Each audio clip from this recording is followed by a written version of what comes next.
Em nome do nosso Deus, amém? O nosso Senhor e Salvador, graças a Deus. Fica de pé, vamos ler a palavra de Deus, vamos desfrutar dessa oportunidade mais uma vez, né, de meditar no Evangelho. Essa palavra linda, toda a reverência, toda a honra, nós damos ao Senhor, reverentemente lendo a sua palavra neste momento e sobre ela nos debruçando com atenção, com empenho, né? Com reverência, graças a Deus. Vamos ler o livro de Lucas, Evangelho de Jesus Cristo nos dado por Lucas, capítulo 13.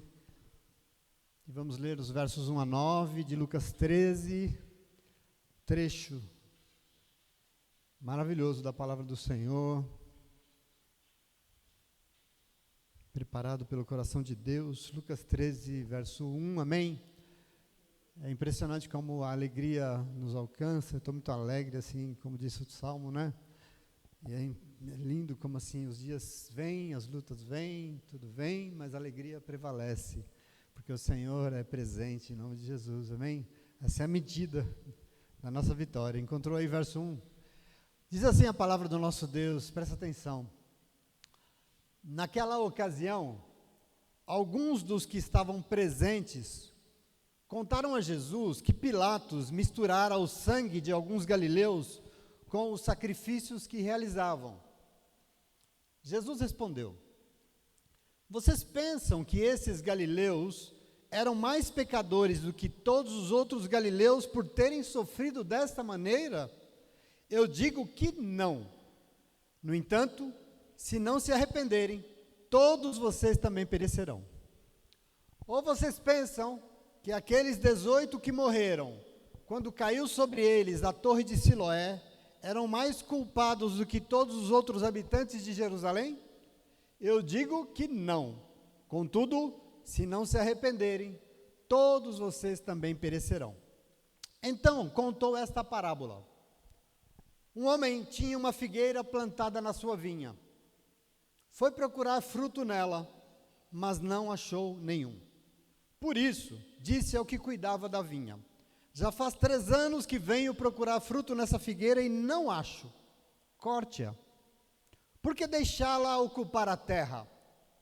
O homem respondeu: Senhor, deixe-a por mais 1 ano, e eu cavarei ao redor dela e a adubarei. Talvez dê fruto no futuro.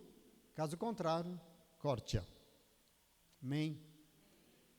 Palavra de Deus, né? Graças a Deus por ela. Amém? Você está feliz? Estamos vivendo um momento muito especial na nossa vida. Mas eu, lendo o Evangelho essa semana, penso que uma das maiores angústias da humanidade desde sempre diz respeito à questão do mal. A gente pouco fala disso, mas é importante de vez em quando pensar. Por que o mal existe? Quem criou a maldade? Quem criou as injustiças?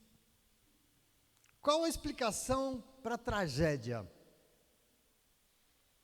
Por que coisas ruins acontecem com pessoas supostamente boas?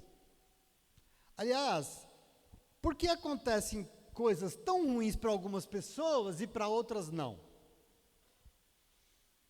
Deus criou o diabo? São perguntas que nos afligem, sim ou não? Que nos assolam? São dúvidas, e possivelmente mais do que qualquer outro, as religiões foram as que mais se debruçaram sobre essas questões, e por isso, as religiões criaram inúmeras teorias para explicar por que o mal assola determinadas pessoas. Por exemplo, os orientais, os hinduístas, por empréstimo também os espíritas, eles têm uma teoria, eles adotaram uma teoria que chama karma. O que é karma? Quando o Rogério está nervoso, a Kátia fala karma. É isso? Não, não é isso. O que é karma? Karma é uma compreensão que diz que se alguém sofre é porque está pagando dívida de outras vidas. Isso é karma. Ou se por alguém, por acaso, está muito bem, é porque ele está colhendo das suas boas ações em outros tempos. Isso é karma. Ou seja, para explicar o sofrimento essa teoria diz que o sofrimento é consequência do que a pessoa fez em outras vidas. É uma forma de explicar, a gente tem essa necessidade de explicar. Por que uma pessoa sofre tanto e outras não? Bom, porque a pessoa paga ou usufrui do que ela fez em outra vida. Essa é uma teoria, para tentar explicar isso.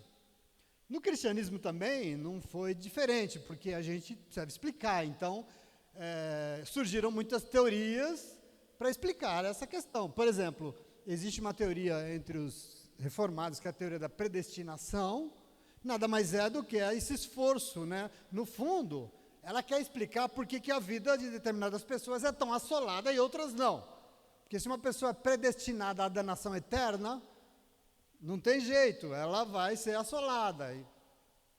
Agora, se ela é predestinada à salvação eterna, ela, por exemplo, vai ser um bem-aventurado, uma bem-aventurada. Quer dizer, é uma forma da gente explicar por que isso acontece. Por exemplo, no mundo da filosofia e das teologias, existe uma certa discussão, ou muita discussão talvez, de uma coisa chamada paradoxo de Epicuro. Oh, meu Deus, paradoxo de Epicuro. O que é isso? É uma coisa que é um questionamento. Por quê? Pergunta o seguinte: se Deus é bom, se Deus é onipotente, Ele tem todo o poder, se Ele é onisciente, se Ele sabe de todas as coisas, por que o mal existe? Se Ele ama e pode todas as coisas, por que o mal existe? Por que Deus não acaba logo com o mal e impede que as pessoas sofram? É um questionamento, esse paradoxo. São duas coisas, entre um Deus que é bom, que é o bem supremo, e todo o mal que acontece. Se Ele é Deus e é bom, então não tinha que ter o mal que é ruim.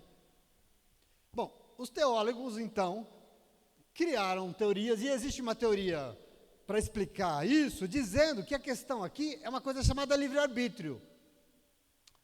Por quê? Como assim? Bom, Deus é bom realmente, Deus nos ama, e é por isso que Ele nos deu o livre-arbítrio. O que significa isso? Que Ele, como nos ama, Ele nos respeita, e Ele nos permite plantar, fazer o que a gente bem quiser livremente, mas nós vamos colher do que nós plantamos. É uma teoria. Porque Deus é bom, Ele nos ama, Ele nos respeita, Ele nos deixa plantar o que nós quisermos, mas se nós sofremos ou não, é consequência daquilo que nós mesmos plantamos. Entende a teoria aqui que foi criada? Para explicar por que essas coisas aconteçam? Por exemplo, outra resposta comum sobre essa mesma questão, possivelmente é a teoria mais forte no mundo cristão. Olha, no mundo das religiões isso é muito forte, mas entre nós cristãos é muito forte. Diz que o sofrimento exagerado, ele é fruto do castigo de Deus. Por quê? Porque a pessoa pecou. Por que uma pessoa sofre tanto? Por que dá tudo tão errado na vida dela? Porque ela pecou. Pessoas que são assoladas por tragédias, por exemplo, são porque pecaram, e Deus obviamente castiga o pecado. Por isso que está acontecendo isso com ela. Essa é uma lógica. Deus está pesando a mão, né? A gente gosta disso demais. Deus está pesando a mão. Ó, Deus ali, ó. Imagina Deus com sua mão poderosa pesando sobre uma pessoa, sobe o quê? Nada. Porque determinadas pessoas sofrem tanto e outras parece que não tanto. Porque Deus está castigando uns que pecaram mais e outros não, porque pecaram pouco. É uma lógica da nossa cabeça. É uma mentalidade muito forte hoje em dia, porque basta acontecer uma coisa muito ruim na vida de alguém que logo começa esse olhar julgando, os julgamentos aparecem. Quem conhece aquela afirmação do mundo evangélico muito forte, que diz, aquela pessoa está pagando preço. Já ouviu isso? É muito comum no mundo pentecostal, essa pessoa está pagando preço, porque ela fez algo muito e Deus está castigando, Deus está pesando a mão no pecado dela. É disso aqui que eu estou falando, quer dizer, ou acontece às vezes algo, a pessoa morreu, porque Deus levou. Deus recolheu, né? Se a pessoa morre é porque Deus levou. E aí tem gente que vê pessoas, às vezes, supostamente boas, que eram jovens ainda morrendo, e aí a pessoa fica indignada com Deus. Por que o Senhor levou? Era uma pessoa tão boa, ele não merecia isso, o que o Senhor fez? A gente questiona o porquê. Meu irmão, é o imaginário, isso faz parte do imaginário humano desde sempre, para explicar essa questão E aqui nós temos teorias que parecem muito lógicas, porque tem lógica em todas elas, mas eu queria dizer para você, essas coisas que parecem tão lógicas para nós, não são encontradas em Jesus Cristo, e esse embasamento do jeito de pensar não achamos em Jesus. E eu quero que você tome posse disso hoje, porque já foi dito algo aqui hoje, eu quero que você se impetre. Por que eu estou dizendo que não? Observa o texto que nós lemos juntos aqui do Evangelho, e a razão de todas as coisas que eu estou dizendo isso. Pensa comigo, Jesus está como sempre rodeado de muita gente, mas o texto aí que você leu comigo, diz que em dado momento, naquela ocasião, algumas pessoas foram até Jesus com uma notícia bombástica, coisa do Cidade Alerta. O senhor ficou sabendo o que aconteceu? Não, o que foi que aconteceu? Bom, alguns galileus estavam no templo oferecendo seus sacrifícios no altar, mas Pilatos mandou matar todos eles. O sangue daqueles galileus se misturou com o sangue do sacrifício dos animais que eles levaram para sacrificar pelos seus pecados. Essa notícia.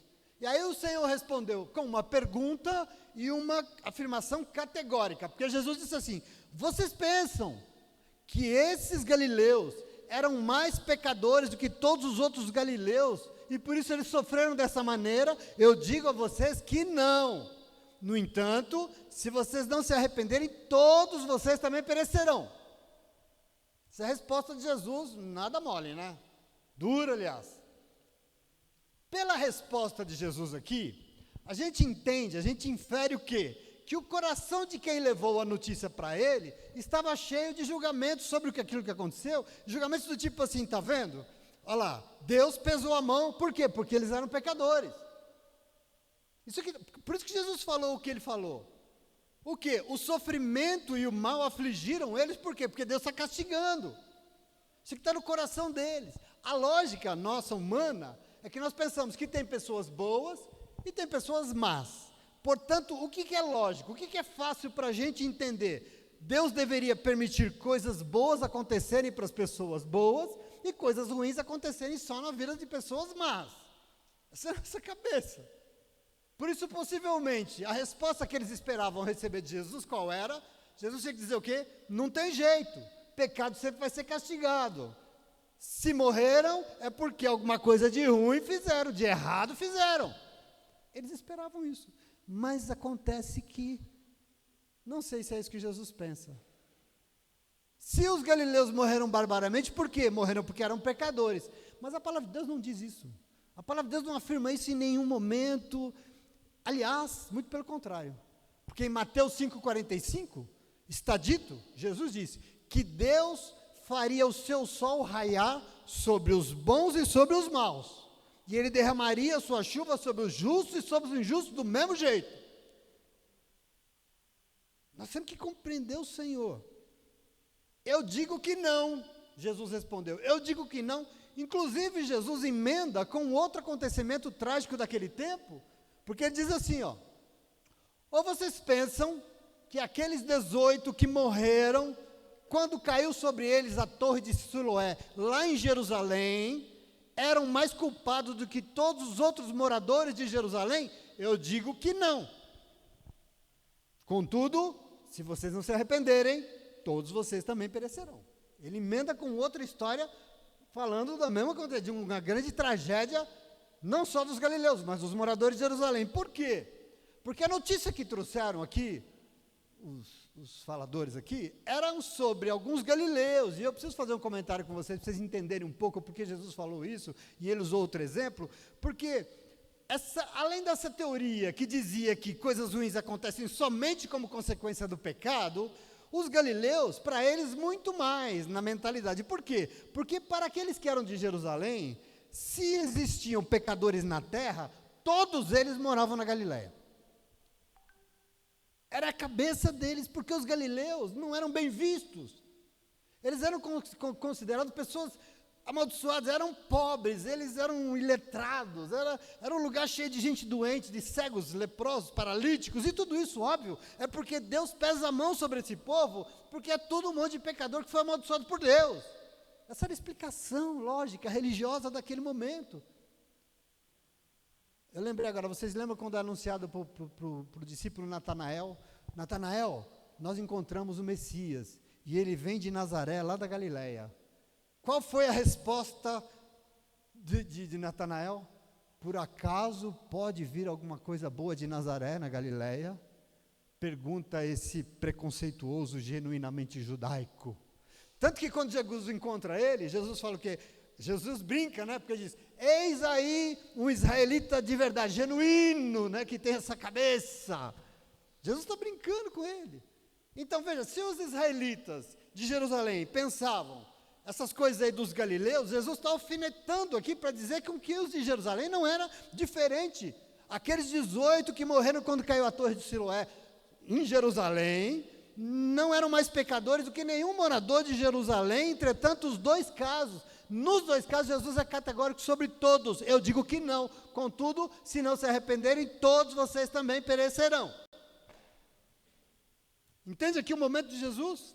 Jesus aqui com o seu amor sem medida, está removendo as falsas seguranças, as autoconfianças, as comparações autojustificadoras, as comparações preconceituosas, para nos confrontar com a realidade da própria condição humana diante de um Deus que é santo e é poderoso. Quem somos nós? A questão não é se nós somos melhores ou piores do que ninguém. A questão não é se nós pecamos mais ou menos, porque no fundo, para Jesus, pecadores somos todos nós. Por isso a questão é se nós vamos responder pessoalmente ao chamado de Deus ao arrependimento. Eu entrei nesse texto do Senhor, eu entrei no Evangelho, eu quero que você entre comigo, porque tudo o que eu penso e estou dizendo está aqui dentro. O argumento de Jesus não era que os galileus eram inocentes, muito pelo contrário. O argumento de Jesus é que os galileus não eram mais culpados do que ninguém. Por quê? Porque todos e todos eram e são culpados. Independente de ser galileu, de Jerusalém ou de morar no Riacho Grande, não importa. Entende a lógica de Jesus aqui? Eu quero que você compreenda isso. Para Jesus, nem a crueldade de Pilatos, nem o desabamento da torre, bem como nenhuma fatalidade humana é castigo de Deus para punir pecadores. Isso não é a lógica de Deus. Existem governantes cruéis como Pilatos, como Netanyahu, né? Como o Putin, como o Trump, não sei. Acontecem acidentes das mais variadas formas. Acontecem catástrofes naturais. São naturais, mas 99% delas são fruto do que estamos fazendo com o planeta. O Rio Grande do Sul de novo está lá assolado. Fruto da ganância, fruto da imprudência humana, e nada disso é castigo de Deus, meus irmãos. Nós temos que começar a tomar posse disso. Quem disser que o mal acontece na terra como vontade de Deus, não está anunciando e não entende o Deus Pai do nosso Senhor Jesus Cristo. E eu quero que você entenda nessa manhã, Ele, que é a expressão do bem supremo, jamais intenta mal nenhum para ninguém. Nunca. E aí você pode perguntar no teu coração, pastor, então por que o mal existe? Não é essa a dúvida? E aí eu queria dizer para você que quando eu leio a palavra de Deus, eu quero que você tome posse disso. Esquece as religiões, vamos ler a palavra de Deus? Quando eu leio a palavra de Deus, na criação de Deus, capítulo 1 e 2 de Gênesis, dá conta de uns 100 anos de existência da criação. Nesse primeiro momento da criação, nós não vemos, porque o mal não fazia parte, ele não existia. Toma posse disso aqui, ele não existia, não tinha um testemunho ruim, nenhuma catástrofe, a morte não fazia parte da criação no primeiro momento. Por que ela entrou então na criação? Bom, o primeiro ato maldoso de fato na criação se deu como consequência da queda humana, porque com a queda Deus deixou de governar a mente e o coração das pessoas, Deus deixou de ser o Senhor. Ele deixou de passear no jardim como um Deus soberano que determinava todas as coisas. Então a primeira narrativa da criação em que o mal prevaleceu foi com Caim matando brutalmente o seu irmão Abel. Aqui o mal entra, e entra como o quê? Como consequência da ausência de Deus conduzindo as vidas e os corações. É por isso que o mal existe. Quantos entendem isso em nome de Jesus? Diga glória a Deus. Você entende isso? A gente não pode ficar colocando nas costas de Deus coisas que a Bíblia não diz. As religiões colocam, os judeus colocaram, Deus está mandando cortar o pescoço daquele ali, por isso que eles morreram. Deus mandou a cobra lá matar. Não, a cobra mata, não é que Deus mandou a cobra matar. A catástrofe aconteceu porque Deus está pesando a mão, porque isso é um pecado. Não, isso está no coração dos humanos, mas não no coração do Senhor. Então veja, eu quero que você tome posse disso aqui, porque nós ficamos inventando coisas, nós ficamos inventando princípios, teorias. Por isso, eu posso afirmar para você que talvez o mal não é uma coisa que existe porque ele foi criado. O mal não foi criado, Deus não criou o diabo. Não, Deus não, ele começou na criação o mal como consequência da ausência do governo de Deus, que é o bem supremo. Por isso que o mal fez parte. Você entende isso? Isso é muito importante. O mal, na verdade, é tudo que acontece quando uma pessoa, qualquer pessoa, ou qualquer ser, pode ser um anjo, pode ser um bicho, qualquer coisa, em qualquer tempo, em qualquer lugar, Deus não governa, aí o mal acontece. Você entende isso? Deus não está no governo. Quando Deus não é considerado, o que sobra é tudo mal. Quando Deus não é ouvido e levado em conta, como a nossa irmã Nair disse aqui, quando Ele não conduz, o que sobra é mal. E eu queria dizer para você, em nome de Jesus, presta atenção, não existe nada de bom se Deus não for a medida. Não existe. Sem a direção de Deus, as nossas melhores intenções acabam sendo corrompidas por uma coisa chamada egoísmo, que nos distancia do bem supremo. Isso é ser humano. A Bíblia Sagrada diz que Ele é a fonte de toda a bondade. E tudo que nós fazemos sem Ele, sem a comunhão com Ele, sem o governo dEle, pode ser bom, mas é bom para nós, mas não sei se é bom para os outros. Eu quero que você tome posse disso, porque eu estou falando das nossas vidas. Ser humano, toma posse disso aqui. Ai, mas ele é tão bom, né? Ah, mas eu sou bom, pastor, já ouvi tanto isso. Não faço nada de errado. Ser humano é incapaz de fazer por si próprio o bem, ou qualquer bem. Por quê? Porque nas suas atitudes, por melhor que elas sejam, tem muito de si mesmo e daquilo que interessa a ele, não tem jeito. O bem que eu quero fazer, sempre tem muito de mim. Às vezes tenta fazer o bem, mas por trás está querendo reconhecimento. Você entende que esse bem aqui, pensa no bem próprio primeiro? Entende que aqui talvez não tenha a dimensão da graça de Deus? Por isso o ser humano só vai conseguir fazer uma coisa boa de fato, se houver nele a manifestação da vontade e da graça de Deus. É o único jeito. É a única condição do bem acontecer. Inclusive a palavra de Deus afirma na carta de Romanos capítulo 7, que os seres humanos têm dentro de si uma propensão até involuntária, sem querer, pelo mal, dentro de nós. Quem conhece o texto? Paulo reconhece isso, porque Paulo diz assim, eu sou um miserável. E você fala, mas Paulo, por quê? Você é um grande homem de Deus, o grande, o maior, o melhor nome de Deus, não existiria igreja se não fosse Paulo. Por que você acha que você é um miserável? E ele vai falar na carta de Romanos 7, capítulo 18, versículo 18, eu sou um miserável, porque eu sei que nada de bom habita em mim, isso é, na minha carne. Observa isso, porque tenho o desejo de fazer o que é bom, mas eu não consigo realizá-lo. Pois o que faço não é o bem que eu desejo, mas é o mal que eu não quero fazer e continuo fazendo. E eu sou um miserável. E a pergunta da palavra de Deus, o que é necessário para que o mal não domine então, Paulo? Sabe o que é necessário? A presença do Espírito Santo conduzindo os seus dias. Meu irmão, nós temos que entender o que é isso que Deus espera e quer de nós. Se não tem o Espírito Santo de Deus nos conduzindo, nos governando, sendo o Senhor da nossa vida, eu sou tão bonzinho. Não. A Madre Teresa de Calcutá não é nada se não for o Espírito Santo de Deus em tudo que ela fez nessa vida. Você entende isso em nome de Jesus? É o único jeito. Sem isso não tem jeito. E por isso Jesus diz, contudo, se vocês também não se arrependerem, todos vocês também perecerão. E eu quero que você tome posse disso aqui. A mensagem central do Evangelho no dia de hoje aqui, queridos, diz que a vida humana é frágil. Somos seres humanos, a nossa vida é frágil. E a morte, ela é certa e ela é imprevisível. A morte é isso aí. E por isso, Deus que é paciente nos oferece oportunidades de mudança. Aqui está no centro dessa palavra. Foi para isso que Jesus nos alcançou. As palavras de Jesus aqui, está falando de julgamento, de arrependimento, são duras. Sim, mas elas retratam a vida humana, porque a vida humana para Jesus é uma dádiva de Deus, é um dom, é um presente de Deus, mas ela é frágil. E aí nós, criaturas vulneráveis que nós somos, sabe o que acontece? pouco nós podemos fazer para nos preservar do mal. E por isso nós somos o quê? Dele conosco o tempo todo, senão a morte é certa. Você entende isso em nome de Jesus? Você entende por que você vem na igreja? Você vem na igreja porque nós somos tão frágeis, que quando a aflição vem, quando a tragédia vem, quando o mal quer se sobrepor, nós não temos condição de dizer, de sobreviver a ele. Sabe quando o barquinho lá e você fala assim, Jesus, acorda aí, porque senão lascou. Nós precisamos da presença dele no nosso barco, senão nós vamos sucumbir. Essa é a questão.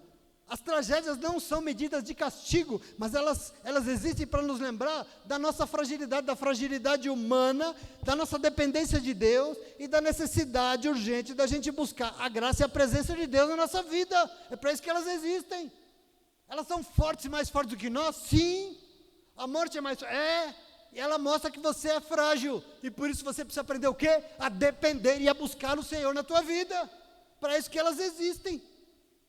E é interessante que para explicar isso, Jesus conta uma parábola. Uma pequena historinha. E nessa parábola, ele quer deixar cristalino essa necessidade que nós temos como seres humanos. O que precisa acontecer? Porque ele diz assim, um homem tinha uma figueira plantada numa vinha, na sua vinha. E ele foi procurar figos na figueira, mas não achou nenhum. E aí ele virou para a pessoa que cuidava da sua vinha e falou, olha, eu venho procurar frutos nessa figueira, mas eu não encontro nada, faz 3 anos, eu não acho nenhum. Corta ela. Por que ela tem que ficar ocupando a terra? Porque eu vou deixar ela aí ocupando espaço na terra, se ela não dá fruto. E o homem respondeu, Senhor, deixa mais um ano.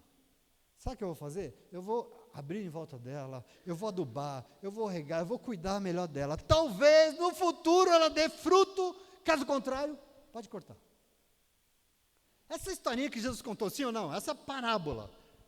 E aí eu quero chamar você, porque nós já aprendemos aqui, que o apóstolo Paulo nos disse na carta de Romanos 3:23, uma coisa que você tem decorado, todos e todas pecaram e destituídos estão da glória de Deus, sim ou não? Isso é um fato bíblico. Todos e todos os seres humanos pecaram e estão destituídos da glória de Deus. Então, como todos e todas pecaram e estão destituídos da glória da presença de Deus nas suas vidas, somente mediante arrependimento e conversão, todos e todas podem ser livres de perecer.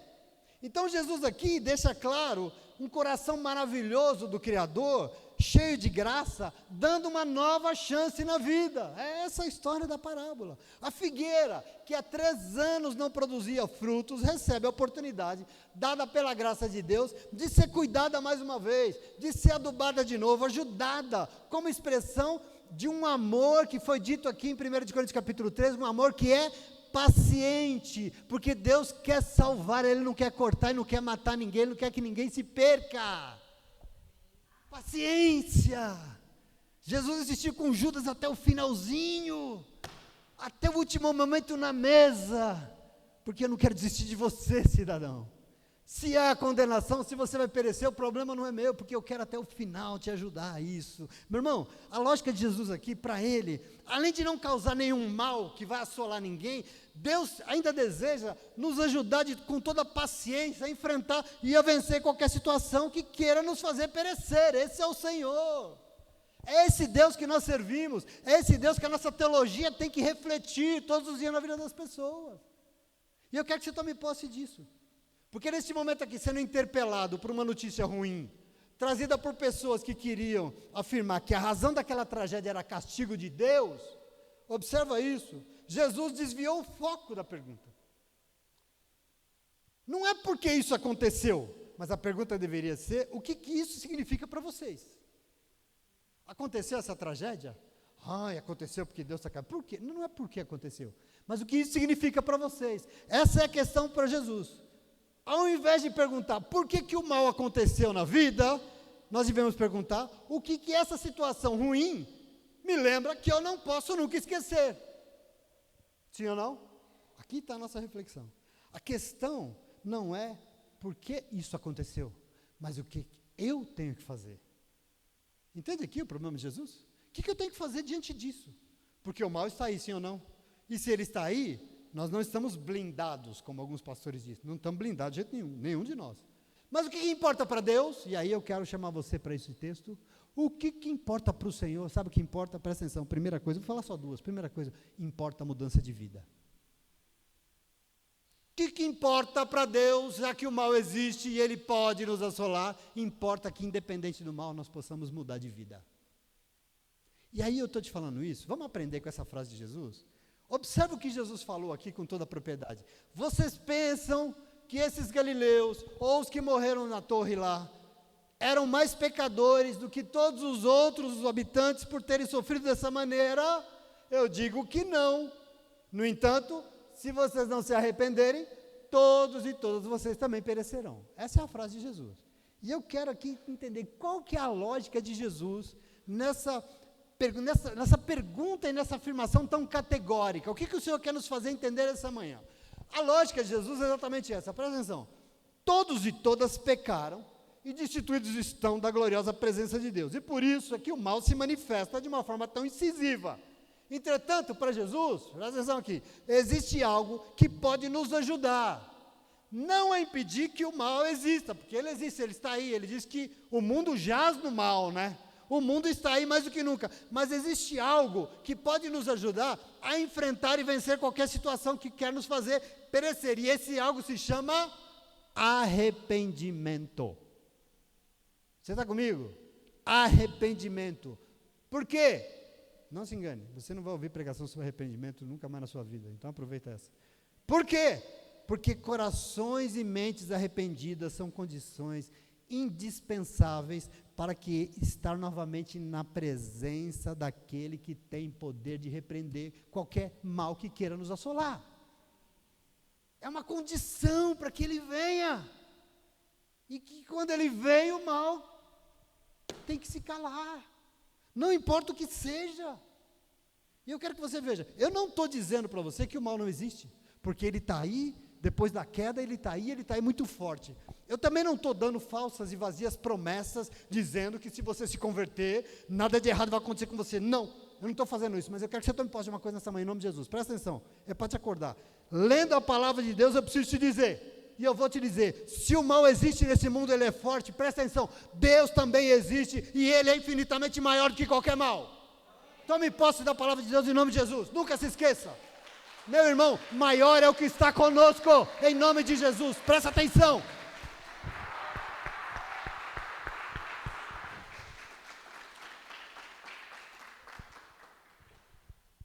Tome posse aqui porque é evangelho para você, amém, queridos? E eu queria dizer para você, você pode escolher quem vai prevalecer na tua vida. Você entende isso, sim ou não? Quem é que vai prevalecer?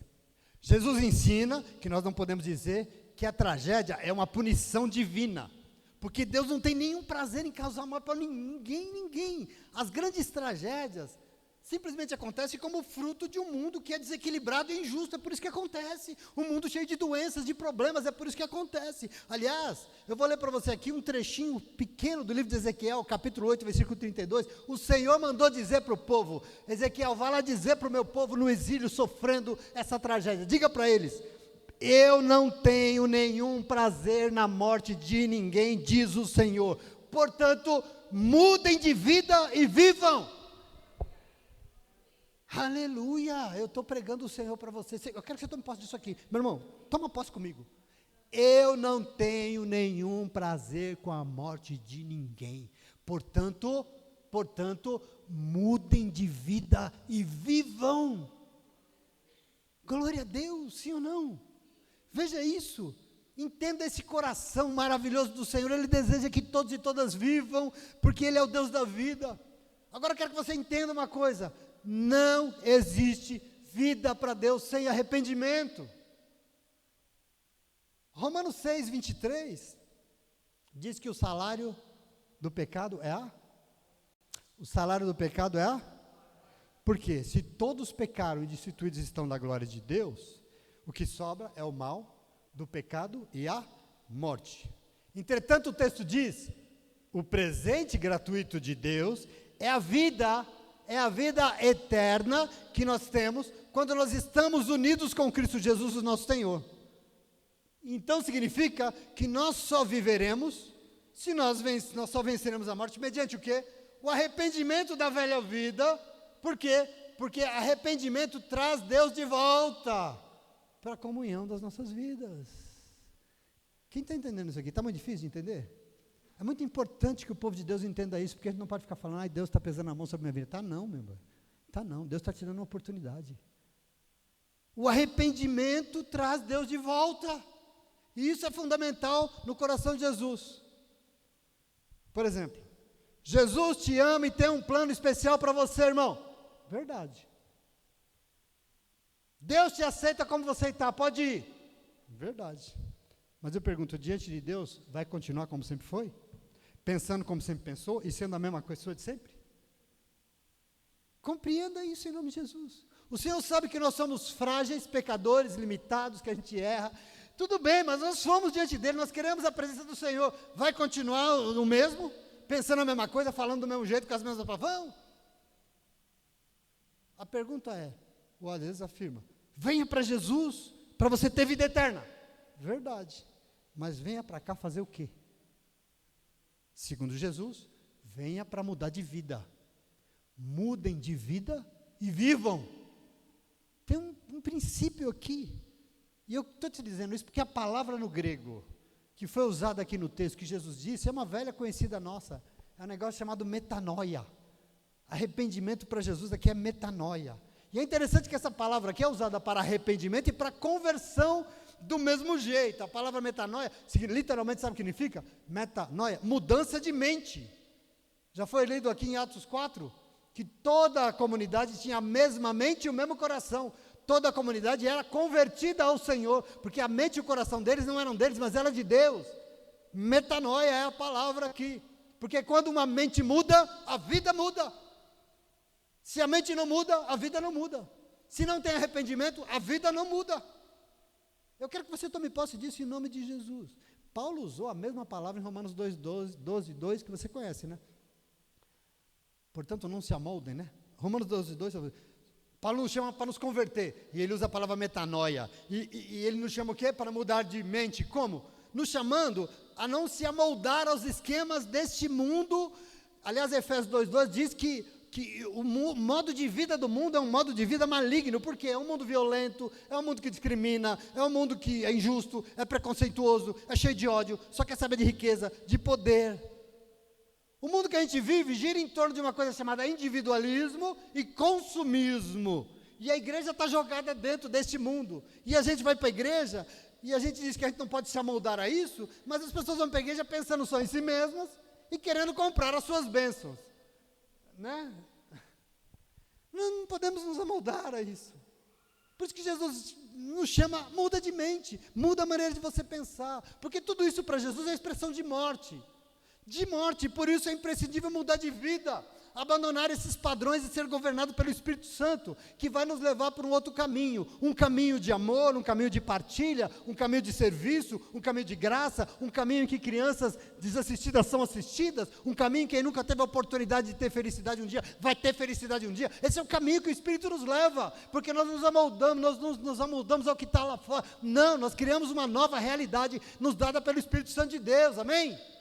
Esse é o convite do Senhor Jesus.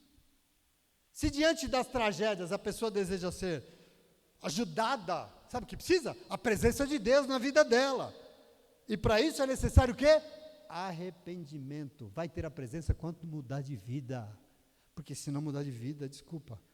Sabe uma coisa? Só o arrependimento gera vida.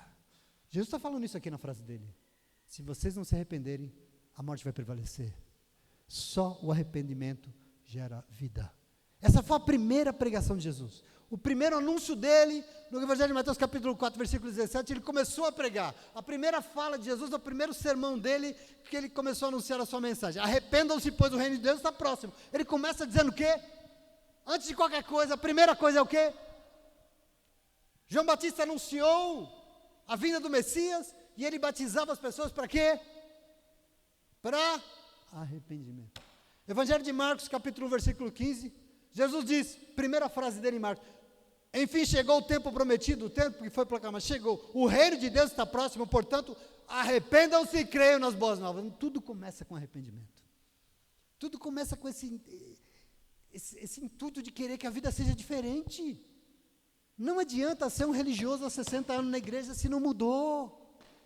Em nome de Jesus, vida para Jesus é uma oportunidade linda. Essa vida que nós vivemos aqui hoje é uma oportunidade linda de nos aproximar de Deus novamente. Sabe por que nós precisamos disso? Porque isso vence todo o mal. Isso cala a boca do mal na tua vida. Isso cala a boca do diabo na tua vida em nome de Jesus. Mas eu preciso dizer para você, arrepender-se não é simplesmente sentir remorso porque cometeu alguma coisa errada. Tem uma diferença enorme aqui. Uma pessoa pode sentir remorso por ter pecado, e aí só sentiu remorso porque depois viu que tudo complicou e a vida deu toda errada. Isso não é arrependimento. Tem 2 exemplos na Bíblia que é muito interessante. Judas sentiu remorso porque traiu Jesus, mas ele não se arrependeu, por isso ele foi lá e se enforcou. Pedro negou Jesus por 3 vezes, mas Pedro se arrependeu e ele se tornou uma bênção nas mãos de Deus. Observa isso, Judas teve remorso e ele pereceu. Pedro, arrependido, se tornou uma bênção nas mãos de Deus, porque o Espírito Santo de Deus veio e tomou conta da vida dele em todo o tempo. Tem uma diferença aqui que nós temos que tomar posse em nome de Jesus, amém? O mesmo Pedro, quando o Espírito Santo de Deus foi derramado na terra de uma forma veemente e constituiu a igreja, ele estava pregando em Jerusalém, cheio do Espírito Santo. Enquanto Pedro pregava, a multidão desesperava, gritava para ele: então o que nós vamos fazer, Pedro? O que a gente faz então? E a resposta que ele deu serve para mim hoje. Eu queria que servisse para você, porque a resposta de Pedro foi assim: vocês têm que se arrepender dos seus pecados para serem perdoados pelo Senhor, e cada um de vocês tem que ser batizado em nome de Jesus Cristo. Então, vocês receberão a dádiva de ter o Espírito Santo de Deus conduzindo a vida de vocês de novo. O batismo do Espírito, o revestimento do Espírito vem mediante um arrependimento e o batismo. Você compreende aqui, sim ou não? E eu fico pensando assim, porque tem gente que sabe que a vida deu uma desandada, sabe? Tem gente que acha que a vida deu errado, mas ao invés de se arrepender, fica triste, né? Fica com remorso, porque fez um negócio, então fica com esse remorso. Entretanto, isso não traz a presença de Deus na nossa vida, novamente, porque a pessoa tem remorso, ela fica triste, mas ela não muda, ela volta. E aí a Bíblia Sagrada vai falar que para que isso aconteça, tem que ter alguma coisa dentro de nós, e a Bíblia Sagrada chama isso de uma tristeza segundo Deus. Olha que coisa interessante. Dentro de nós não pode ter remorso, tem que ter a tristeza segundo Deus. E Paulo vai dizer isso na segunda carta de Coríntios, capítulo 7, versículo 10, ele tem uma frase interessante, porque ele diz assim, porque a tristeza segundo Deus produz arrependimento para a salvação, porque Deus a ninguém quer pesar. Mas ele diz assim, mas a tristeza segundo o mundo, que é o remorso, produz morte. Entende que tem uma diferença aqui? Por quê? Porque se uma pessoa fica triste com o que ela fez, com aquilo que ela era, mas ela não decide mudar a sua mente ou o seu coração, ela fica como ela sempre fez, o resultado é morte. Você está entendendo isso aqui, sim ou não? Dura essa palavra, né, Senhor? Mas você tem que entender isso. O mesmo Pedro que entendeu a importância do arrependimento, afirmou em 2 Pedro 3,9, Deus não quer que alguns se percam, e por isso, todos e todas precisam arrepender-se. Paulo, em Atos 16, pregando para os filósofos na cidade de Atenas, diga, ora, Deus não olha para trás para o tempo da nossa ignorância, mas hoje ele está sendo pregado, e por isso hoje ele conclama e ele pede, ele exige que todos e todas se arrependam. É fundamental entender isso. Veja, meu irmão, minha irmã, a necessidade de arrependimento e conversão de verdade não é para evitar um problema. A gente precisa se arrepender e se converter, não é para evitar tragédias, mas é para dar sentido à nossa vida enquanto nós temos tempo. É por isso. A mudança de vida aqui é para que a nossa vida tenha uma razão de existir. Uma pessoa que conta com a presença de Deus enfrenta a dificuldade de outro jeito, de outra forma, porque a sua vida tem um sentido, a sua vida tem outra motivação, a sua vida tem um outro direcionamento, um outro governo. E eu queria dizer uma coisa para você nessa manhã, da minha parte, em nome de Jesus, porque eu não li isso, mas eu quero dizer para você, porque eu creio, essa vida conta sim com livramentos, isso eu creio. Tome posse disso. Uma pessoa que mudou de vida de verdade, recebe livramentos da parte do Senhor, o seu Deus, amém? Eu creio muito nisso e eu quero que você também creia. O Senhor sim vem, quer nos ajudar, nos livrar do mal. Porque Ele olha para a nossa vida e fala assim, esse homem quer eu com ele, essa mulher me quer aí na vida dela. Então, a hora que Deus chega, o mal tem que sair, luz e trevas não se cruzam, o Senhor chegou na nossa vida, o mal tem que fugir, As coisas ruins tentam nos afligir, e elas tentam. Dentro da igreja, o mal se manifesta. Mas onde está a presença de Deus, esse mal tem que bater por aí. E Ele não vai dar a última palavra em nossa vida, não. E aí Jesus diz, ainda que morra, vai viver eternamente, porque vai morar comigo. Esse é o coração de Deus. Entenda que Jesus, e para Jesus, a morte física e a morte espiritual tem a mesma dimensão. Sabe por quê? Porque as duas significam o fim, né? Porque quando a gente fala de morte, a gente pensa logo no cemitério. Mas existem muitos cemitérios andando por aí. Para ele é a mesma coisa, é o fim, não se engane. Se não houver arrependimento, vocês podem não ser assassinados pelo presidente da república. Pode ser que uma torre não caia na cabeça de ninguém. Mas sem mudar de vida, Jesus diz, todos e todas perecerão também. Porque pode morrer sem esperança de vida eterna. E mais, porque pode viver aí, vagando sem o menor sentido na vida, porque está morto espiritualmente. Isso para Jesus é perecer. É perder a dimensão da vida, seja lá onde for. Seja aqui ou seja quando. Não importa, nós não somos o povo que vai perecer. Em nome de Jesus, amém? Porque nós temos a presença do Senhor, é por isso que você vem para a igreja. E é por isso também que para Ele é tão importante nos atentar para aquilo que nós estamos fazendo com a vida que Deus nos deu hoje. Porque Ele não promete livramento da calamidade em nenhum momento, mas Ele exorta a todos e todas a não deixarem as falsas autoconfianças. Por quê? Se a confiança está em nós mesmos, se ela é auto, quando a tragédia vem, nós que somos frágeis, nós vamos fazer o quê? Nada, sentar e chorar. Porque nós somos frágeis. Esse é o problema para Jesus. Por isso, nós não somos os da autoconfiança, mas a nossa confiança vem do alto. Entende a diferença aqui? Isso é importante demais, amém, irmão? Então eu posso aqui, amém? Se a vida humana é frágil, nela existe uma urgência de nós nos aproximarmos da graça de Deus como oportunidade de não perecer. Como? Como é que a gente faz isso? Mudando de vida. Ah, mas eu já mudei, pastor. Mas será que está bom já? É isso? Já está perfeito? Já está glorioso? Se o mal está aí e nós não estamos blindados para ele, nenhum de nós, o que importa para Deus? Ah, mudar de vida, sim, mas tem mais. Jesus não para. Eu queria dizer para você a segunda e última coisa. Presta atenção aqui. Porque para Jesus, a mudança de vida se percebe nas atitudes. Não adianta dizer, eu mudei. As pessoas estão vendo que você mudou? Porque para Jesus, arrependimento de verdade produz frutos. Arrependimento de verdade produz o quê? Você entende aqui? Veja, Jesus conta uma parábola para explicar isso aqui que ele está querendo dizer. Um homem tinha uma figueira plantada na sua vinha, era comum isso. Foi procurar fruto nela e não achou nenhum. Depois de 3 anos, ele vem e fala com o homem que cuidava da vinha, faz 3 anos que eu venho aqui procurar fruto e não encontro nada. Corta ela, porque deixar essa planta ocupar a terra. E aí o homem respondeu, Senhor, espera um pouco, deixa mais um ano, eu vou regar, eu vou adubar, eu vou cavar em volta dela, eu vou tentar melhorar o solo, para ver se talvez no futuro ela dê fruto, porque senão o Senhor vem e corta. Jesus aqui contou essa pequena parábola por quê? Na sequência, olha, porque ele acabou de dizer que se as pessoas não mudarem de vida, elas também vão perecer. E aqui eu quero que você entenda, ele contou por quê? Porque, você sabe como a gente entende que alguém mudou de vida? Você sabe como a gente enxerga isso? Quando essa vida frutifica. Quando essa vida frutifica. Senão não mudou. Senão não se arrependeu. Como é que nós sabemos se houve arrependimento? Pelos frutos. Por isso Deus olha para cá hoje e não busca 100 evangélicos, 120 evangélicos, 80. Ele busca frutos. Deus não busca religião entre nós, Deus busca frutos. A lógica da nossa vida é frutificar. Para o evangelho é isso o tempo todo. O arrependimento é percebido como? Por atitudes.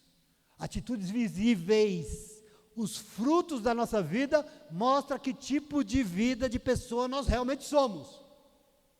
Não é à toa que Jesus ensinou no Sermão do Monte, em Lucas 6,43, que nenhuma árvore boa pode dar fruto ruim. E nenhuma árvore ruim dá fruto bom. Toda árvore é reconhecida pelo quê? Pelos seus frutos.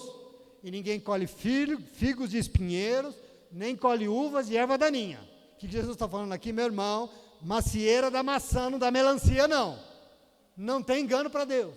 Em nome de Jesus, amém? Se Jesus Cristo realmente tocou a vida de uma pessoa de verdade, se ela se arrependeu, se ela mudou de vida, vai ser refletido isso tudo nos frutos que ela produz Por isso João Batista, quando ele pregou, Mateus 3,8, ele diz, vai então, produzam frutos dignos de arrependimento.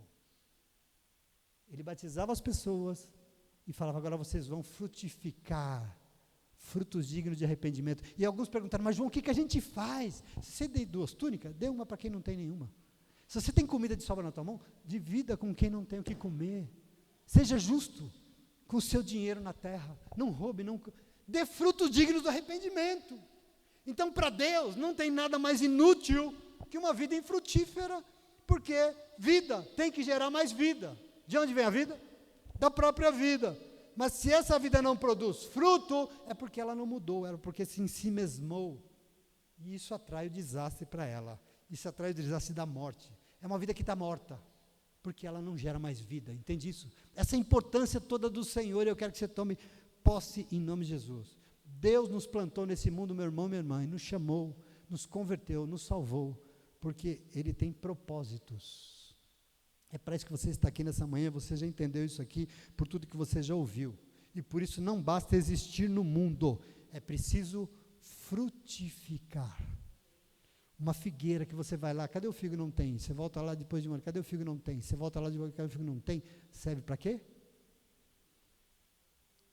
Se apenas recebe da terra e não devolve o que recebeu, não produz vida, essa não vai sobreviver para Deus. Não serve. Aliás, ela pode até estar por aí plantada, mas se não tem frutos, segundo Jesus aqui, ela está fazendo o quê? Ela está ocupando lugar na terra. Jesus disse, ela serve para quê? Para nada. O senhor acha, pastor? Jesus está falando, ou não?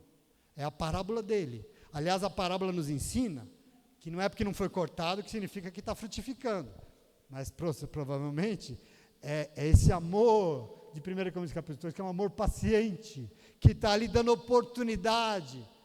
Oportunidade maravilhosa, porque está cuidando, está adubando, está regando, está mandando palavras, está abraçando, está sendo orado, porque Ele espera que no futuro essa vida dê frutos, e frutos que apareçam. Amor paciente e misericordioso em nome de Jesus, amém?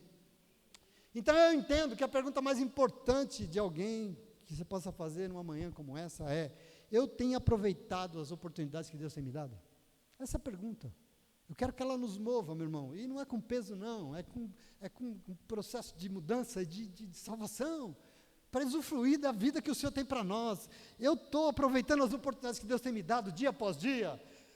O Evangelho de Jesus aqui é o Evangelho da segunda chance, sabe Jesus? Jesus não vem e olha a gente errado e fala, você está condenado no inferno. Não! Ele vê a gente errando, e nós louvamos o que aqui de uma mulher que foi pega na cama em flagrante adultério com outro homem. Jesus veio e falou, você está condenado. Não, vem cá que eu quero te dar uma segunda chance. Esse é Jesus, é amor. Ele quer que as pessoas tenham oportunidade, principalmente quando deu tudo errado, quando elas estão prestes a enfrentar a morte. É aí que Ele chega, meu irmão.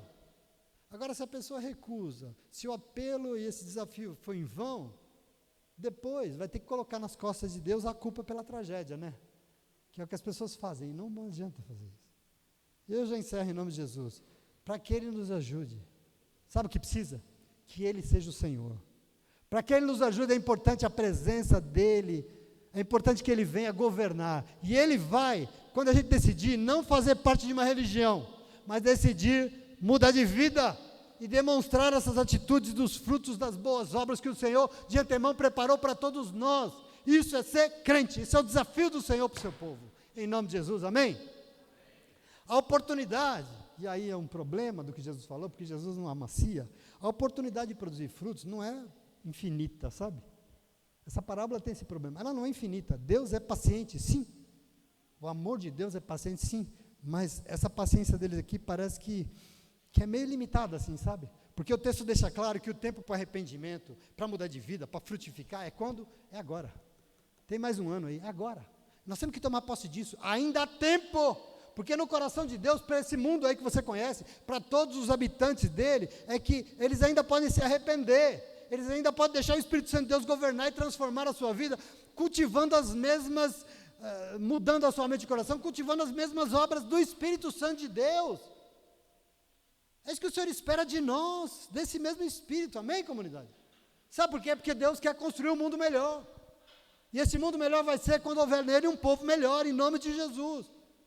Então eu termino dizendo que essa seja a nossa oração, a minha e a sua oração, porque uma coisa você pode ter certeza, toma posse aqui, a graça de Deus é infinitamente maior do que o seu julgamento.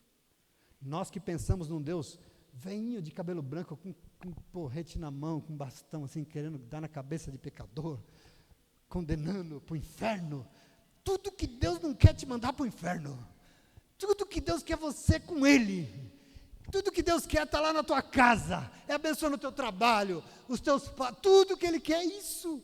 A gente olha para Deus e não é culpa nossa não, a religião nos encheu de medo, foi esse Deus castigador, mas isso não é tudo que Ele não é, tudo que não está no coração do Senhor, em nome de Jesus.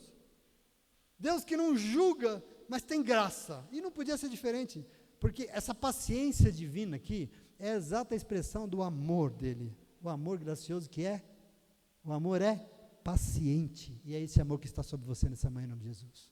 Você crê nisso? Esse amor te alcançou nessa manhã, em nome de Jesus. Então, acabo aqui dizendo para você, infinitamente maior do que qualquer mal ou tragédia, é o Deus que te ama e quer te ajudar, e por isso eu gostaria que você saísse daqui hoje, que você cruzasse essa porta hoje e leve para a tua casa, essa porção, tome posse desse amor de um Deus, que não tem nenhum prazer nas tragédias que abalam esse mundo.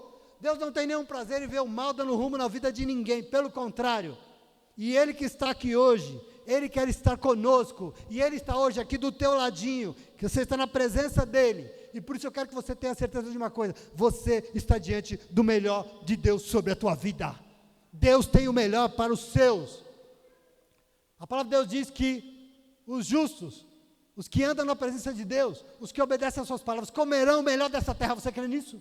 Comerão o melhor dessa terra, tenha essa certeza. Nós temos o melhor de Deus sobre nós, não porque nós somos melhores ou piores do que ninguém, mas simplesmente porque nós nos arrependemos, nós aceitamos mudar de vida, e as nossas atitudes glorificam o nome do Senhor, o nosso Deus, e aí está o segredo da vida, em nome de Jesus. Amém? Você recebe o Evangelho? Com alegria? Estamos alegres? Ainda que em lágrimas você esteja semeando, meu irmão, não deixe de semear não, continue buscando o Senhor, não deixe de jogar tua semente não, continue plantando, porque você vai colher, e vai colher cheio de alegria, porque Deus é bom, e Ele honra a vida daqueles que são dEle, que têm a presença dEle consigo, em nome de Jesus. Amém, e amém, e amém. Muito obrigado, Deus abençoe.